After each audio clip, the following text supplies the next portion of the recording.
Hello and welcome to Negotiating Ideas, a podcast about political thought on democracy and pluralism. My name is Omar Sadr and I'm a research associate at the University of Pittsburgh Center for Governance and Markets. Today I am excited to bring to you a fantastic brand new edited volume titled Power, Authority in Afghanistan, Rethinking Politics, Intervention and Rule.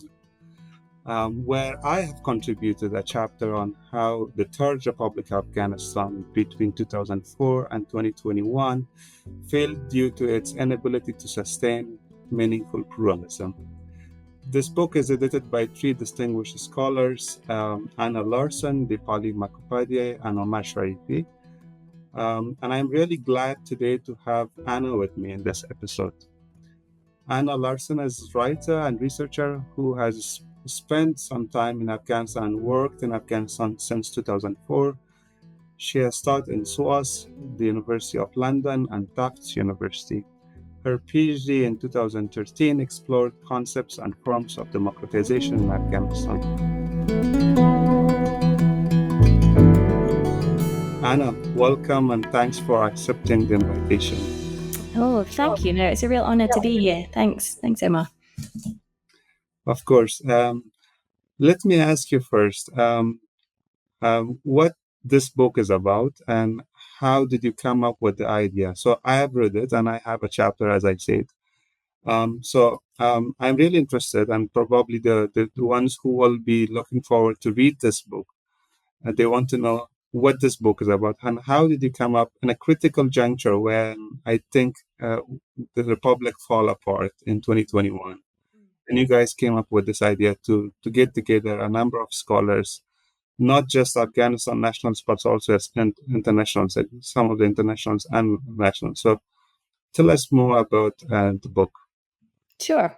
Thank you again so much for inviting me to talk, Omar. It's really, really fantastic to talk about this book because it was such a meaningful project, I think, for me and also for my co-editors, Dipali and Omar. And so, let me tell you, it's about deep politics, essentially. And more specifically, it's about better understanding the relationships between power holders and the people they govern in Afghanistan. But it argues that to understand these relationships properly, we need to consider them from many angles, not just one. And so it brings together scholarship on history, on security studies, on political economy, anthropology, religion, gender, institutions, and other disciplines as well, to provide what we think is a very rich and deep understanding of the way that power and authority are constituted in Afghanistan. So in doing so, we hope it provides a tool for those who are seeking to understand current political processes in the country, but also potential trajectories going forward as well. So how did it come about? Well, you mentioned the fall of the Republic. It actually started before then. So it's been a long project.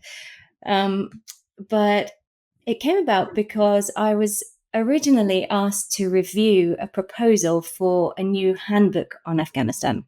Mm-hmm. And so I was sent a proposal to look at. And when I read it, my initial thoughts were just that it seemed to reiterate approaches to understanding Afghanistan that had been written so much about already from the perspectives of those who had published very widely already for decades on the country and whose standpoints on how to approach political analysis were very well established. And of course, there's nothing wrong with combining the valuable work of these authors in a new volume. Nothing wrong at all. I mean, it's always good to hear from distinguished scholars of Afghanistan. But there was so much missing. And there were so many newer perspectives from a new generation, particularly of Afghan scholars, that were not considered in the lineup that was included in this proposal. So after saying that in my review, I was approached by the publishers to come up with an alternative proposal. Oh, yeah. Okay. So that's what I did. And that was accepted, which was great. And then I thought this could be a really exciting prospect because it might provide an opportunity to facilitate new conversations around the analysis of politics in Afghanistan. But then August 2021 happened. So this was all kind of late 2020, I guess, initially. And then August 2021 happened.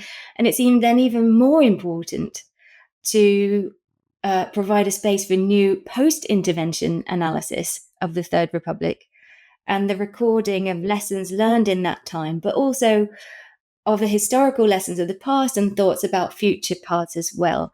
Even though I knew at this point going in that it was going to be extremely excruciatingly hard for the contributing authors to work through this project when so much was going on, back in Afghanistan. So I talked at this point to my good friends Dipali and Omar and asked if they would want to join me on the project potentially, especially because our combined networks were able to then reach a great number of Afghan scholars we knew, who we then approached with our call for papers for the volume. Sure. Yeah, you touched upon how the idea came up by looking at another proposal and reviewing that proposal. And you're right, so much has been written on Afghanistan, both scholarly and policy. In terms of content, you guys bring in a few classic already published authors also back to this book and give it another life here. But there are also new ones. So tell us about the content of the book. What is different when you have this title, Power and Authority in Afghanistan? You touched upon it, but if you compare it and contextualize it within broader literature of Afghanistan studies or political science literature, when we talk about these ideas like power, legitimacy, and authority, what is new in this book? Okay. Well, first of all, it's new within the Afghanistan literature because it is written from a post-intervention perspective. So a lot of the volumes that have been written before were written during the intervention. And I think being able to sort of look back retrospectively gives us a very different set of perspectives for a start. Secondly, our volume prioritizes the perspectives of Afghan and international scholars who conducted their fieldwork during the First Republic. And then after prioritizing these, it then puts them into conversation with, as you say, 3 previously published articles that we think are seminal to understanding Afghanistan sort of in the past 25 years, but also then with some op-eds, if you like, or reflection pieces from people who've been observing Afghanistan for a really long time. So that combination, we feel, firstly prioritizes those newer perspectives, but it also then links them back into conversation with sort of a longue durée perspective as well. So I think that's different. It's a unique structure that we've come up with in this book. But thirdly, again, as I mentioned before, this book's take on power and authority is very different from others in the political science literature because it doesn't identify one framework. So we're not just looking at it from a state building perspective. We're not looking at it just purely based on political institutions. We're not just looking at securitization. And those 3 tend to dominate the literature in political science when you're talking about Afghanistan. And it's also not just historical either. There's some fantastic historical works that cover, very saliently, Afghanistan's complex and political history. And we have some of those chapters in our book as well. But the combination of looking at how politics intimately connects with religion, how it connects with gender, how it connects with political structures, governmentality, practices of labeling, land tenure, coup proofing, all of these things. I think bringing them together provides a really different set of perspectives and a deeper understanding of political authority. Sure. No, I really love the way the structure, the book's organized in terms of the longer academic pieces, but also commentaries. So it reaches broader audience, but not just, I mean, people can use it to teach probably undergrads in universities, but at the same time, for a common reader, also there would be so many things to draw from this book. Now, let me come to you yourself a writer and as an academic. You studied elections and you studied democracy in Afghanistan. So, if I may ask you, what would be the best lens? Because you said this book is not looking to Afghanistan from a particular lens. It's much more you're playing with the concepts and allowing the authors to take their own standpoint. So, if I may ask you, as a political scientist, what would be the best lens to understand the Third Republic of Afghanistan? I mean, the Islamic Republic of Afghanistan, which is no more, as far as politics governance is concerned. Mm-hmm. Well, that's a tough question, given that I've just described how I think it's better to have, a much broader set of frameworks to analyze politics with. But in general, I tend to gravitate towards historical institutionalism, and I tend to follow the likes of Charles Tilly in that respect, precisely because of its broad historical character and the propensity to explain events as chains of historical trajectories and compare them across similar contexts without trying to come up with universal trends for things. So I resonate with that sort of historical institutionalist approach. But my PhD attempted to apply Charles Tilly's framework for democratization to the Afghan case, and it came up short. So I tried, but essentially failed to apply Tilly to the Afghan case for a number of reasons, because he's trying to measure democratization in his book Democracy in various different countries, and when you applied his framework to Afghanistan, I found that while it explained a lot about how democratization can be measured in broad terms, it didn't go far enough for me. And I was finding, for example, evidence of democratic practices and principles in the politics of consensus and deliberation in local councils, for which there had been no formal elections. And also, I was finding that elections, as they were implemented at the time, for example, provincial councils and parliament, were in some cases hindering these democratic practices. And so, Noah Coburn and I wrote about that in our book, Derailing Democracy. So I think, I was having trouble applying Tilly to the Afghan case, and I was finding that, there were gaps that needed to be filled. So that's why I'd say I tend to follow this sort of historical institutionalist way of looking at things, but again, can see that there's some problems with that approach. I also think that it's impossible to analyze the Third Republic without considering the political economy of international intervention. Sure. And I think that the way in which aid and military intervention affected incentive structures and the political norms and processes there was profound, but also that it worked the other way around too, in that existing incentive structures and political processes affected the institutions that the intervention brought in as well. So I guess in summary, my answer to your question is a little bit of historical institutionalism, a fair amount of political economy analysis, and then everything else as well. That's wonderful. And I do agree with you. I mean, in terms of, I see some of the analysis where they apply sort of IR framework where you have three distinct level of analysis: individual, state, and international politics, with very less interaction with each other. On the other hand, and I think what is useful to explain case of Afghanistan is kind of global studies framework where constantly there is a kind of dual impact between local and global. Yeah. Structures, as you said, which already existed, they shaped the intervention. Intervention, on the other hand, incentivize certain things.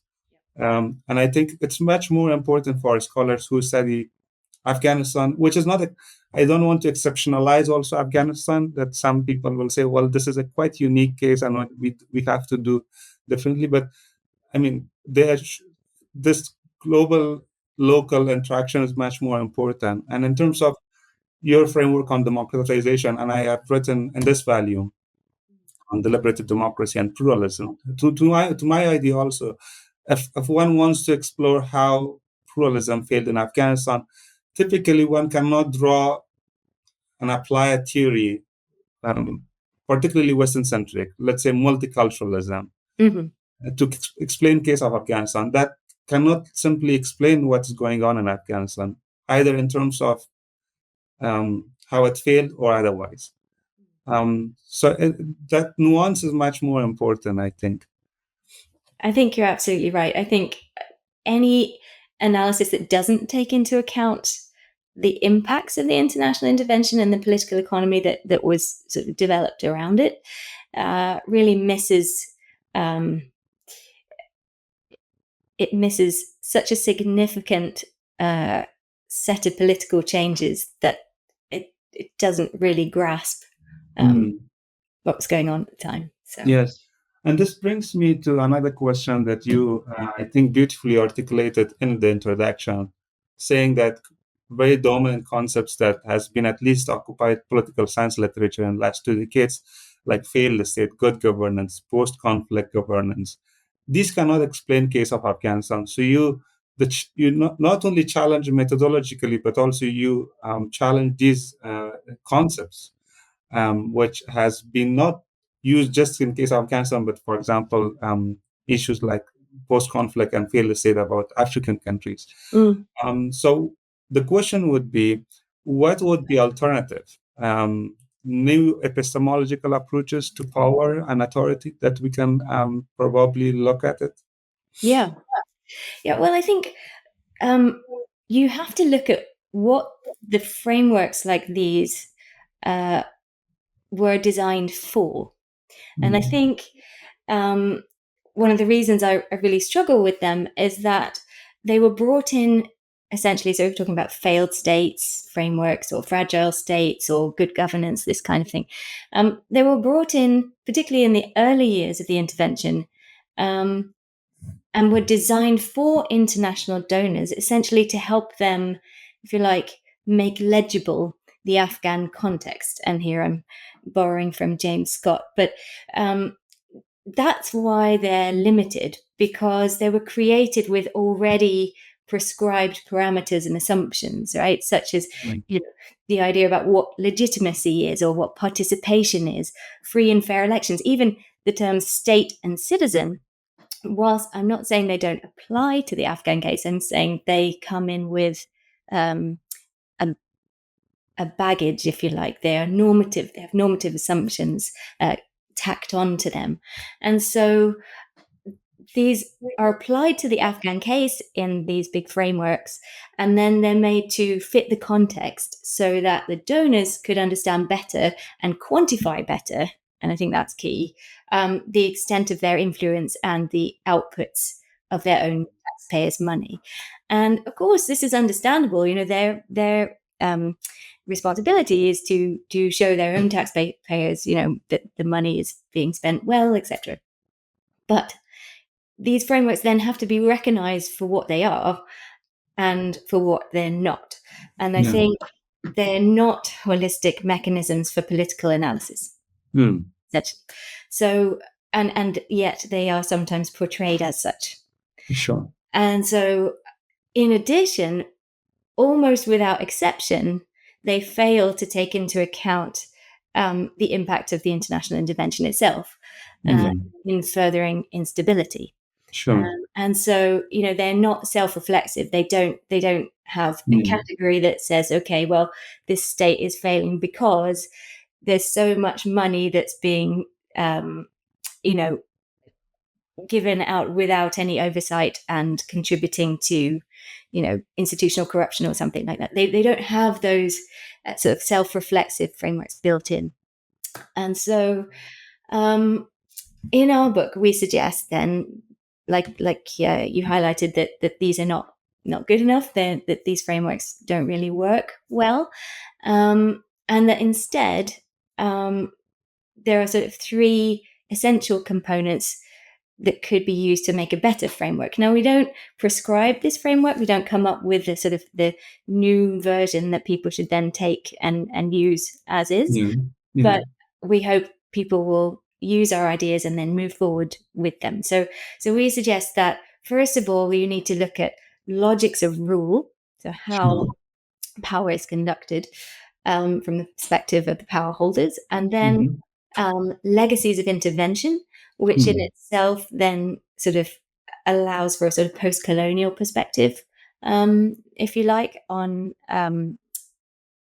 the political landscape in Afghanistan, and then also finally the dialectic or the relationship between central power and those governed by it, which we've chosen to call recognition and resistance.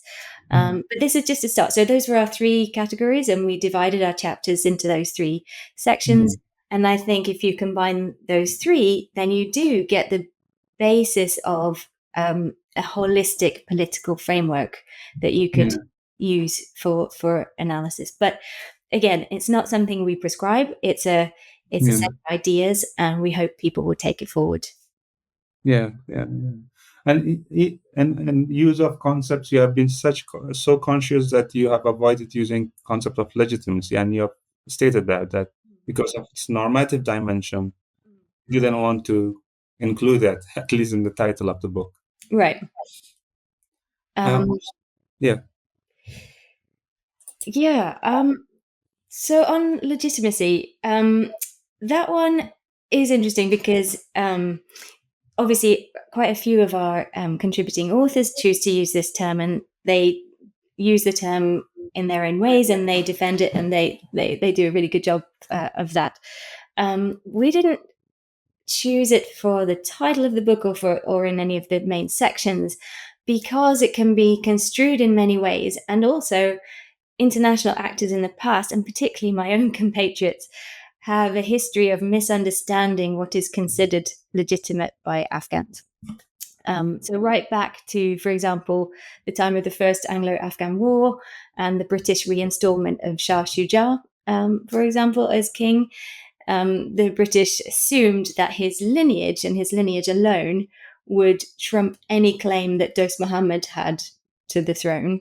And yet it actually turns out that in spite of his Barakzai credentials, Dost Muhammad had made a name for himself and cultivated his own legitimacy to the extent that Shah Shuja was toppled, pretty quickly. So what the British failed to realize at the time was that their own involvement in and of itself helped to delegitimize the king in the eyes of Afghans who were already adept at resisting external imposition. Right. So Yeah. I think that's just one sort of very historical example of how legitimacy can be misinterpreted, misunderstood across cultures and across countries. More recently, many Western analysts made assumptions about what would contribute to bolstering the government's legitimacy in the intervention years, for example. And many of them made an explicit connection between service provision on the one hand and government legitimacy on the other. So if the government could be seen to provide services, it was then assumed that it would garner legitimacy in the eyes of the Afghans who were receiving those services. But this was misguided because people, first of all, saw that the money for the projects and the services came from donors, not from the government. Yes. and also, not incidentally, from their own taxes. So there was no ownership of these services. And second, the projects were often poorly maintained or badly managed. And then third, there was little oversight, and often obvious incidences of corruption in the agencies that were charged with distributing the services. So actually, service provision in many ways delegitimized the government, so it's kind of the opposite way around. So it's a long way of answering a question about legitimacy, but because it can be so easily sort of misconstrued and assumptions are sort of connected to it, and because it's also so hard to measure, and because it changes over time as well, what made something legitimate once might now actually mean less given a change in the context. We decided to um, avoid using the term explicitly anyway, and focus on power and authority instead. Sure. And coming back to the way that we understand the Islamic Republic of Afghanistan scholarly, in terms of scholarship. So you here in the book divide it into three, propose to understand it in three different periods and episodes. The very first couple of years, as you consider it as a kind of naive optimism, somewhere between 2001 and 2007.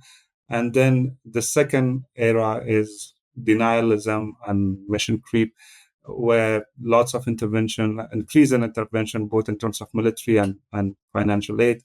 And finally, the failure and decline into civil war. Mm-hmm.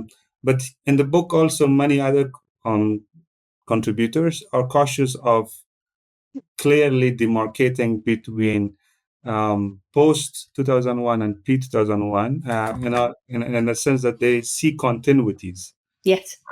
Between, so one should put it in a larger context, but also for some certain analytical purposes, we have to do this periodization.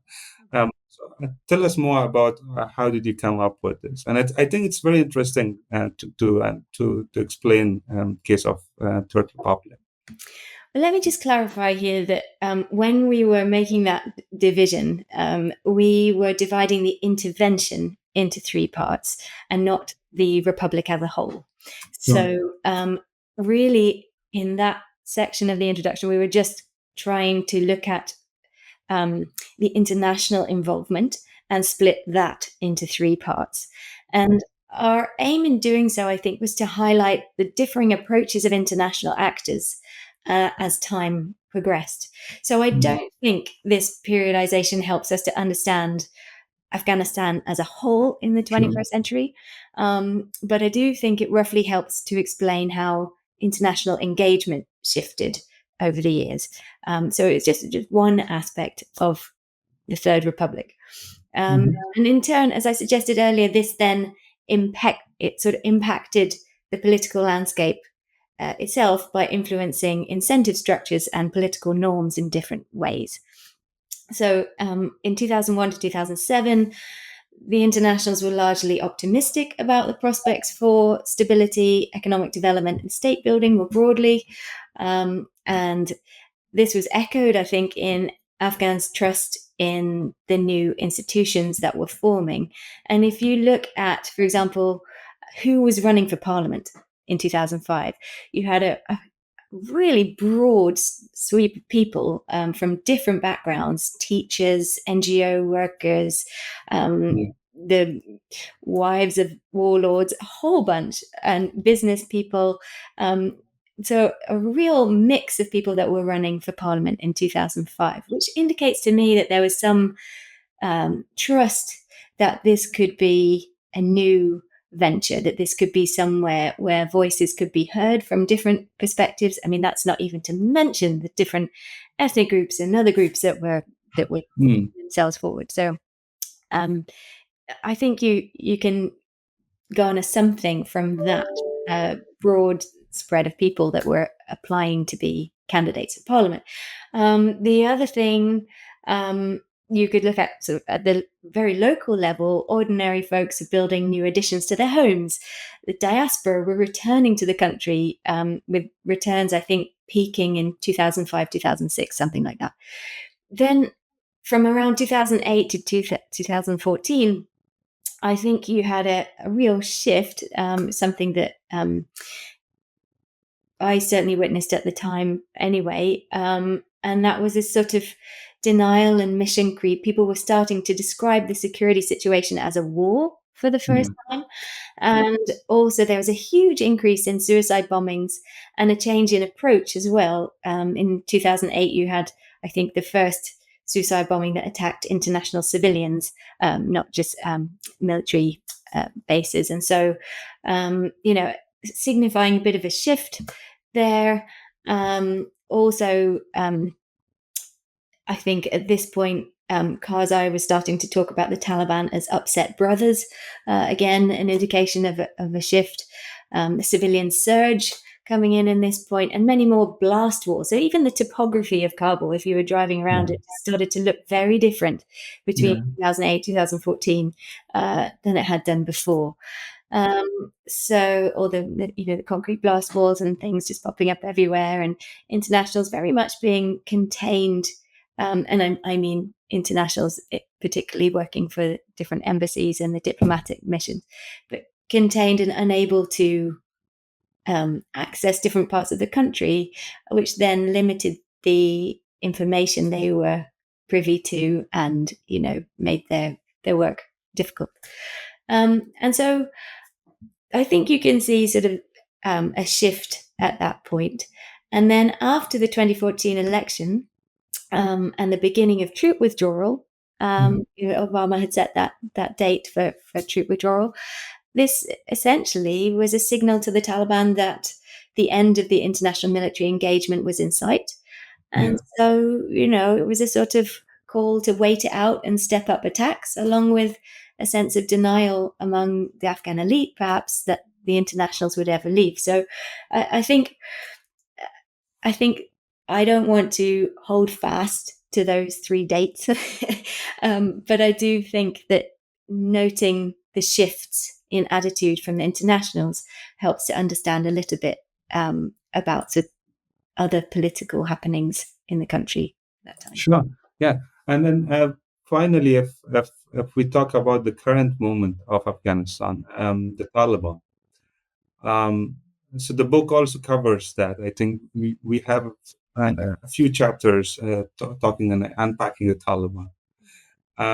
Your analysis is that the Taliban, despite the fact that they aim for a long-term rule, but they are not cautious of the way the authority should be legitimized in order to ensure their long-term rule.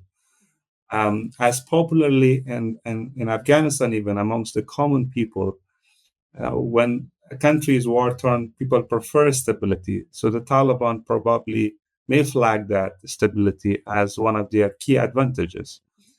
But we know that that's not sufficient. And you also highlight that one. Now, given that, how can we understand the Taliban's mentality and psyche towards power and the way that they want to rule and govern the country? Are like, I don't want to say very simplistic things like the tourists are not rational or the Taliban are not rational. Definitely, they have a set of ideology which drives their behavior and the way they govern. And they are also cautious. They are very realistic in terms of how they should manage society. But why, as you highlight, why they are not understanding the cracks and the essence of authority, given the previous experience in 90s and also the longer, at least modern history of Afghanistan? It's a really good question, and let me set out right from the start that I am not an expert in the Taliban at all, and it was wonderful to have experts on the Taliban contribute to the book, to highlight some of the research that's going on into how they make the decisions that they do, and why they make those decisions. So, but I think it's a really interesting question, and maybe some of that misunderstanding can be demonstrated in reactions to the surveillance cameras in Kabul, I think, that were installed a couple of weeks ago. I don't know if you, or I should just summarize quickly, but I think something to the tune of 90,000 video surveillance cameras have now been installed. Yes, BBC had a report on that, but Yeah, the yeah. Chinese are cooperating with the Taliban in terms of providing that technology. Right. Well, yes. Yeah. So, and then you see the reactions to that from the local people in Kabul, and there's outrage. Firstly, that they're being watched all the time, and it seems that whilst the Taliban assure people that it's going to be just for reducing crime, actually, it can be used, to monitor behavior and to quell dissent and this kind of thing. But also that people are being asked to pay for it. So the security cameras are being levied as kind of taxes on local people, sort of with the excuse that this is to protect them and for their own security. Not just that, but they have also asked neighborhoods and Yeah. households to purchase on their own security cameras. Yeah. And then the Taliban security forces or militias, they reserve this right for themselves to enter any house that they want to inspect those the records. Yeah.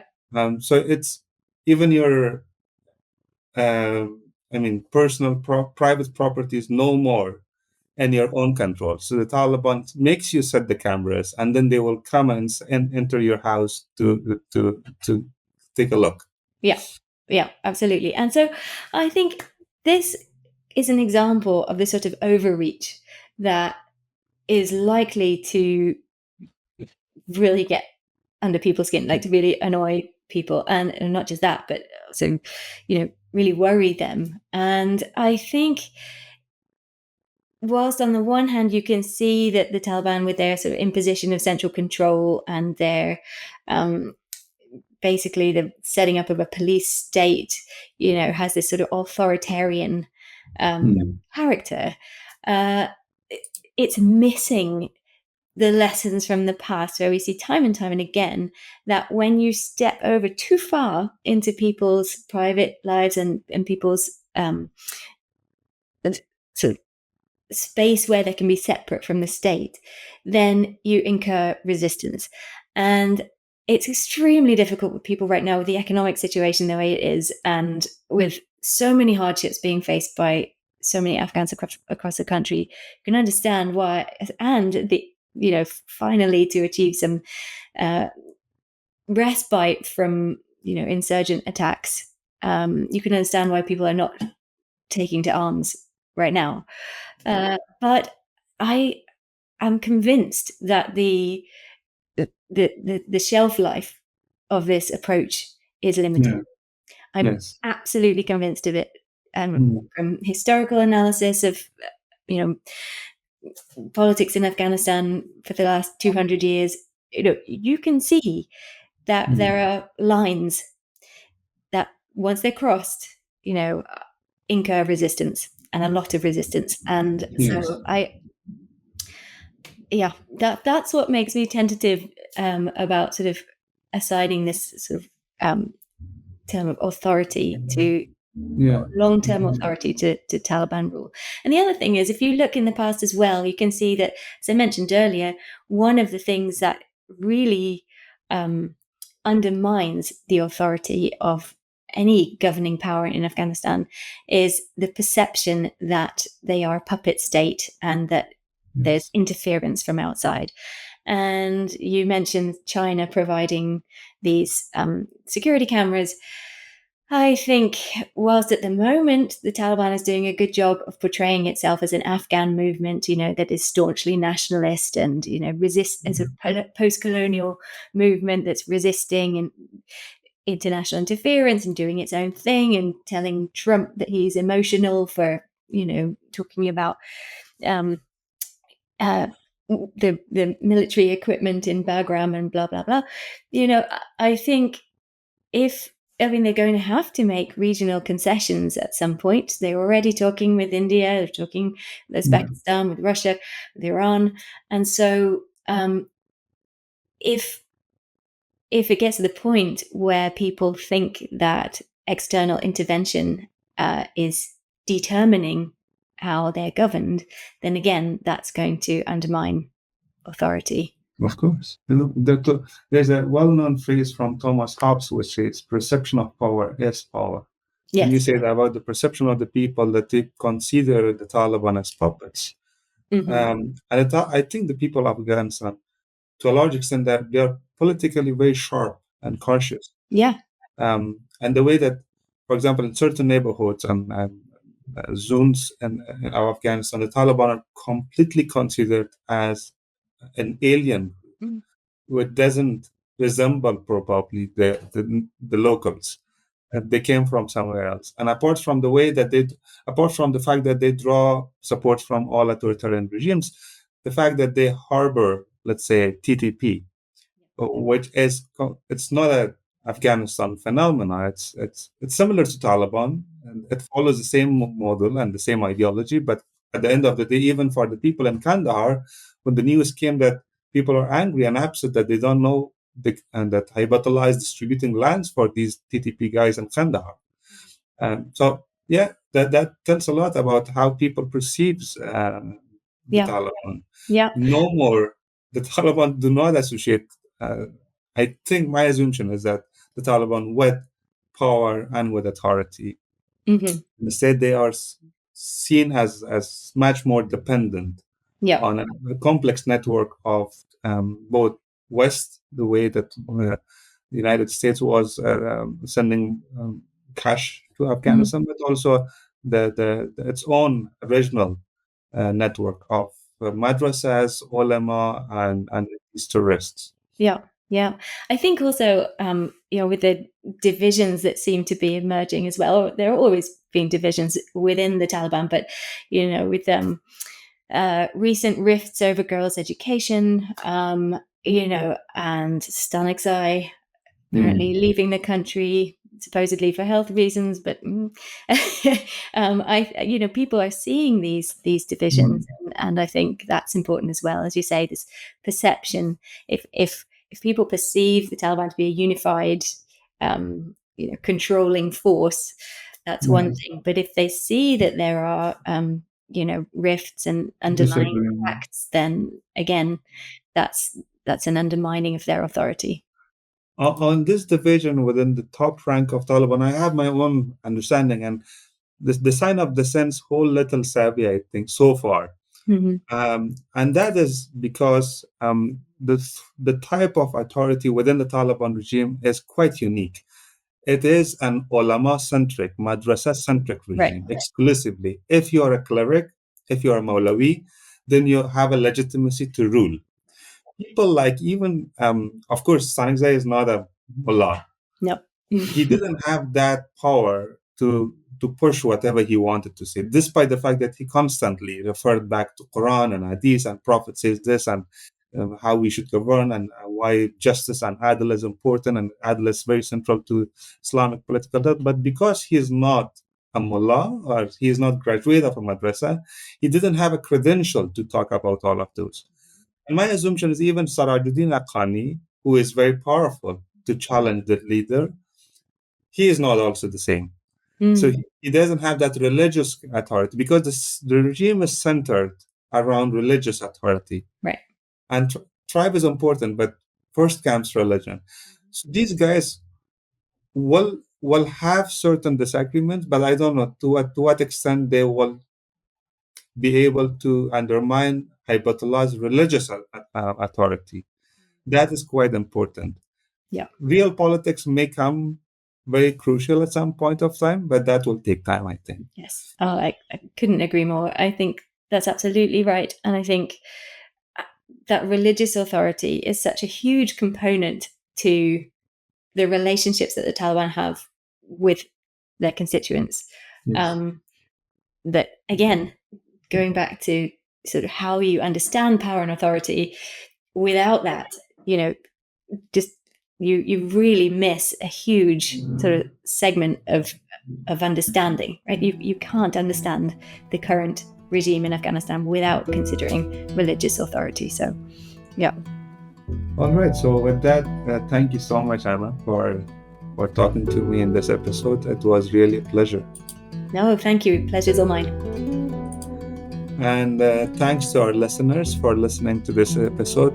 I hope you enjoyed listening to Anna Larson, and I hope we have convinced you enough to purchase a copy of this book, Power and Authority in Afghanistan. But apart from that, please subscribe to this podcast and make sure to share it with your own circle of friends and social media. Looking forward to talking to you in the next episode.